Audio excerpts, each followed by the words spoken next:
ಕ್ರಿಸ್ತನಲ್ಲಿ ಪ್ರೀತಿಯ ಸಹೋದರರೇ ಮತ್ತು ಸಹೋದರಿಯರೇ, ನಿಮ್ಮೆಲ್ಲರಿಗೂ ಮುಂಜಾನೆಯ ವಂದನೆಗಳು. ಕ್ರಿಸ್ತನ ಜೀವಿತ ಪಾಠದ ಹೆಸರು ಆ ಮಹಾಬೋಧಕನ ಭೋಜನ ವೇಳೆಯ ಸಂಭಾಷಣೆಗಳು. ರೆಫರೆನ್ಸ್ ಪುಟ 3831, ಪುಟದ ಸಂಖ್ಯೆ 29. ಬಡವರನ್ನು ನಿಸ್ಸಹಾಯಕರನ್ನು ನೆನಪಿಸಿಕೊಳ್ಳುವುದು. ಬಹುಶಃ ನಮ್ಮ ಕರ್ತನು ಕೆಲವು ಪ್ರಶ್ನೆಗಳಿಗೆ ಉತ್ತರವಾಗಿಯೇ ಔತಣವನ್ನು ಮಾಡಿಸಿ ಅದಕ್ಕೆ ಯಾರನ್ನು ಕರೆಯಲ್ಪಡಬೇಕೆಂಬುದರ ವಿಷಯವಾಗಿ ತನ್ನ ಪ್ರೌಢಿಮೆಯ ಬೋಧನೆಯನ್ನು ನಮ್ಮ ಪಾಠದ ಮುಕ್ತಾಯವಾಗಿ ನೀಡಿದ್ದನು. ಆತನು ಒಂದು ಹೊಸ ಪ್ರಸ್ತಾವನೆಯನ್ನು ಮಂಡಿಸಿದ್ದನು. ತಮ್ಮನ್ನು ಪ್ರತಿಯಾಗಿ ತಮ್ಮ ಮನೆಯ ಔತಣಕ್ಕೆ ಕರೆಯುವಂಥವರನ್ನೇ ತಾವು ಮಾಡಿಸಿದ ಔತಣಕ್ಕೆ ಕರೆಯಲು ಬಯಸುವುದು ವಾಡಿಕೆಯಾಗಿತ್ತು. ಮುಯ್ಯಿಗೆ ಮುಯ್ಯಿ ಮಾಡುವ ಆಲೋಚನೆ ಹೀಗೆ ಇಲ್ಲಿ ಜೊತೆಗೂಡಿದ್ದು ಇದು ಒಂದು ಸ್ವಾರ್ಥಪರ ಆಲೋಚನೆಯಾಗಿತ್ತು. ನಮ್ಮನ್ನು ಪ್ರತಿಯಾಗಿ ತನ್ನ ಮನೆಯ ಔತಣಕ್ಕೆ ಕರೆಯುವ ಸಂಭವವಿರುವುದೆಂಬ ಅಭಿಪ್ರಾಯದಿಂದ ಅಂಥವರನ್ನು ನಮ್ಮ ಮನೆಯ ಔತಣಕ್ಕೆ ಕರೆಯುವುದು ತಪ್ಪು ಎನ್ನುವುದು ಅನಿವಾರ್ಯವೆಂದು ನಮ್ಮ ಕರ್ತನು ಮಾಡಿದ ಸಲಹೆಯು ಅರ್ಥೈಸುವುದೆಂದು ನಾವು ನೆನೆಸುವುದಿಲ್ಲ.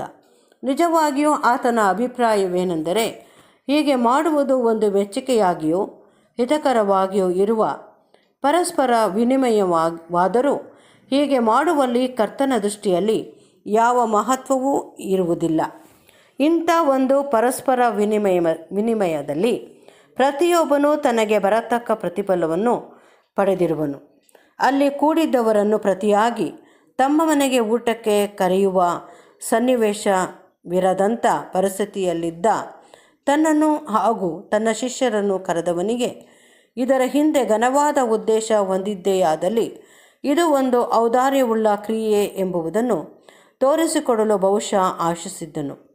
ಬಡವರು, ನಿಸ್ಸಹಾಯಕರು, ಊನವಾದವರು ಮತ್ತು ಕುರುಡರು ಇಂಥವರಿಗೆ ಔತಣ ಮಾಡಿಸುವುದು ಒಂದು ಪ್ರೀತಿ ಅನುಕಂಪದ ಕ್ರಿಯೆಯನ್ನು ಮಾಡಿದ್ದಾಗಿದ್ದು ಅದು ಈಗಿನ ಜೀವಿತ ಕಾಲದಲ್ಲಿ ಪ್ರತಿಫಲ ದೊರೆಯದಿದ್ದರೂ ಮುಂದಿನ ಜೀವಿತದಲ್ಲಿ ಅವರು ಒಂದು ಆಶೀರ್ವಾದವನ್ನು ಹೊಂದುವುದು ಖಚಿತವಾಗಿತ್ತು.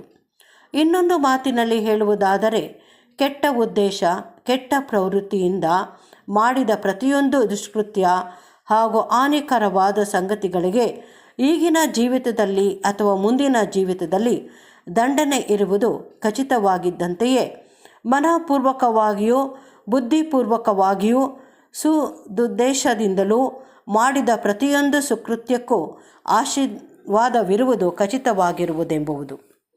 ಇಂಥ ಒಂದು ಸುಕೃತ್ಯಕ್ಕೆ ನೀತಿವಂತರಿಗಾಗುವ ಪುನರುತ್ಥಾನದಲ್ಲಿ ಪ್ರತಿಫಲ ಉಂಟಾಗುವುದೆಂದು ನಮ್ಮ ಕರ್ತನು ಸಾರಿ ಹೇಳಿದ್ದನು. ಆದರೂ ಆತನು ಇದನ್ನು ತನ್ನ ಶಿಷ್ಯರನ್ನು ಸಂಬೋಧಿಸಿ ಹೇಳಲಿಲ್ಲವಾದುದರಿಂದ, ಅಂದರೆ ನೀತಿವಂತರನ್ನು ಸಂಬೋಧಿಸಿ ಹೇಳಲಿಲ್ಲವಾದುದರಿಂದ ಬಡವರಿಗೆ ಮಾಡುವ ಇಂಥ ಔತಣ ಮುಂತಾದ ಆತನ ಈ ಮಾತುಗಳು ಮೊದಲನೆಯ ಪುನರುತ್ಥಾನದಲ್ಲಿ ದೇವರಿಗೆ ರಾಜವಂಶದ ಯಾಜಕರಾಗಿಯೂ ಮೊದಲಿಂಗನೊಡನೆ ಇರುವ ಮೊದಲಿಗಿತ್ತಿಯ ವರ್ಗದವರೂ ಆಗಿದ್ದು, ಅಲ್ಲದೆ ರಾಜವಂಶಸ್ಥರ ಗುಂಪಿಗೆ ಸೇರಿದವರಾಗಿ ಆಳ್ವಿಕೆ ಮಾಡಲಿರುವ ಧನ್ಯರೂ ಪರಿಶುದ್ಧರೂ ಆದಂಥವರಲ್ಲಿ ಅತ್ಯುನ್ನತವಾದ ಸ್ಥಾನವನ್ನು ಗಳಿಸಿಕೊಡುವುದೆಂಬುದನ್ನು ಅರ್ಥೈಸುವುದೆಂದು ನಮಗೆ ಅನಿಸುವುದಿಲ್ಲ. ಈ ವಾಕ್ಯಗಳ ಮೇಲೆ ಇಂಥ ದೃಷ್ಟಿಯನ್ನು ಇರಿಸುವುದು ಉಚಿತವಾಗಿರಲಾರದು. ಏಕೆಂದರೆ ಯೇಸುವು ಮಧ್ಯಸ್ಥನೆಂದು ನಂಬುವುದು ಅವಶ್ಯಕವಾಗಿರುವುದು ಮಾತ್ರವಲ್ಲದೆ ಮೊದಲನೇ ಪುನರುತ್ಥಾನದಲ್ಲಿ ಒಂದು ಪಾಲನ್ನು ಪಡೆಯಲು ಇಕ್ಕಟ್ಟಾದ ಮಾರ್ಗದಲ್ಲಿ ನಂಬಿಗಸ್ತರಾಗಿ ಪ್ರಯಾಣಿಸುವುದು ಅವಶ್ಯಕವಾಗಿರುವುದೆಂದು ಇತರ ವಾಕ್ಯ ಭಾಗಗಳು ತಿಳಿಸಿರುವವು.